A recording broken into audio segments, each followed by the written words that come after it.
Over the last year, we have witnessed what is the greatest crime of the 21st century. And perversely, it's a crime that has been meticulously documented and presented to us by the people who are carrying it out. We at Al Jazeera have collated all that evidence, packaged it. What it reveals is truly shocking. We focus on the town of Gaza, which is a small town of about 13,000 people. The Israeli army enters this town just after Christmas. It's emptied of people, and they simply destroy it. And they record themselves doing it. They post before and after videos, and the town is entirely flattened.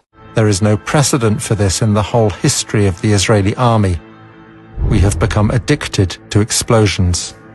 The willful destruction of civilian property for punitive reasons, or even perhaps to create a buffer strip, is illegal. You can't do that. It's against international law.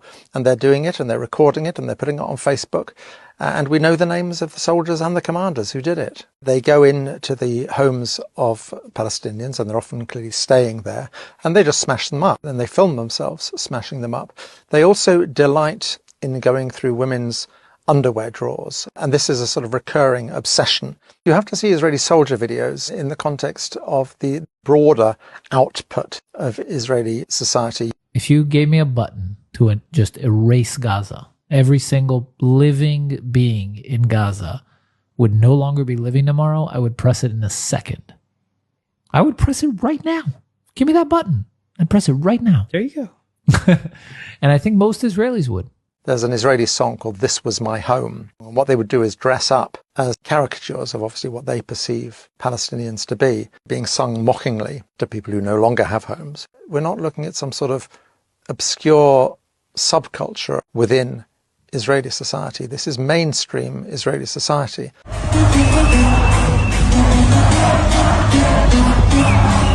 When people tell you who they are, believe them. It's an entire nation out there that is responsible, and we will fight until we break their backbone. 972 magazine carried a story about how the Israelis were using AI, artificial intelligence, for targeting. Essentially, they had a problem. They wanted a rate of strikes in the Gaza Strip, which human computation couldn't keep up with. They needed to use AI to identify these targets. They're using people's phones and their social media. Any information at all they can scrape about them. And then they track them through their phones. So who are they talking to on their phone? Who are they simply near as they're carrying their phones around? And they have a little league table. And if you accumulate enough points, you can be killed. The terrifying thing is, how do you kill them? Where do you kill them? And they reached the calculation that it's much easier to kill people when they're at home, which is where the second bit of software kicks in, which is called Where's Daddy? The naming is indicative of a fairly dark sense of humour. They track you. Once Daddy is home, they can kill you. And of course, along with anyone else who is in the house as well.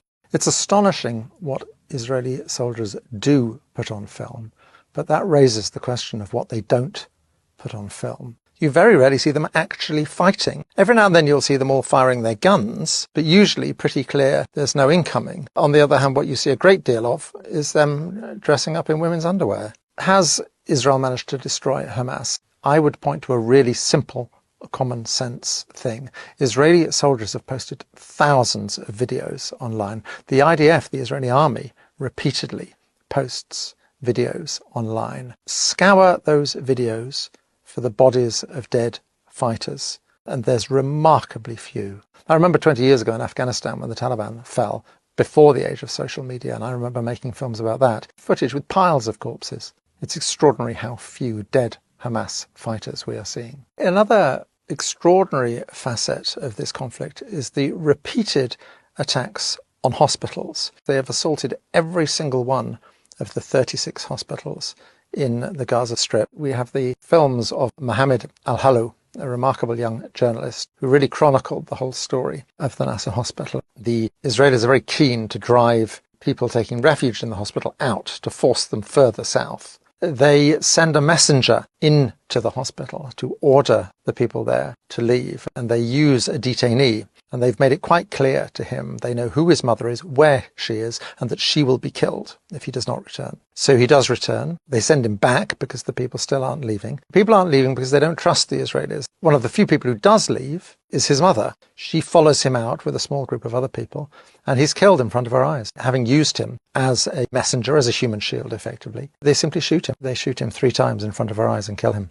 What is extraordinary about so many of the soldiers' videos is the sense of impunity they have. One particular video is the 202nd paratroopers. When they left Gaza, individuals within that unit put together a video. It's like a commemorative video, and it's edited and it's set to music and so on. It's been up on YouTube now for 6 months. It includes 3 men, separate incidents, men who are shot by snipers. They are putting up the killing of people who are clearly unarmed. And for soldiers to post this in their own names shows a sense that they simply don't have to account for their actions at all. Deaths by snipers are very common in the Gaza Strip, and it's not just adult men. There's a particular shot of a child, a young boy, who was shot at the gates of the Nasser hospital. It's then too dangerous to collect the body. If you're a sniper, you know who you're shooting. You've got very good sights and you know perfectly well what you're looking at. Mohammed al-Helou, he is almost killed numerous times. One of the occasions is he's shot. He's wearing a flak jacket.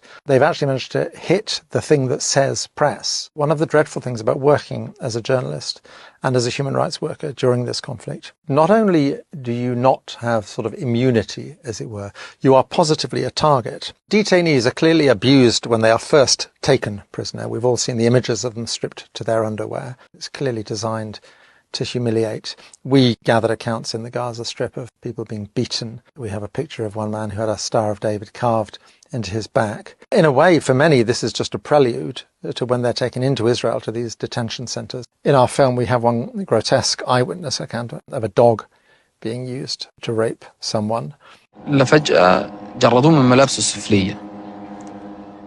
إجا كابتن كان موجود. إجا زي وضع مادة إشي حاجة.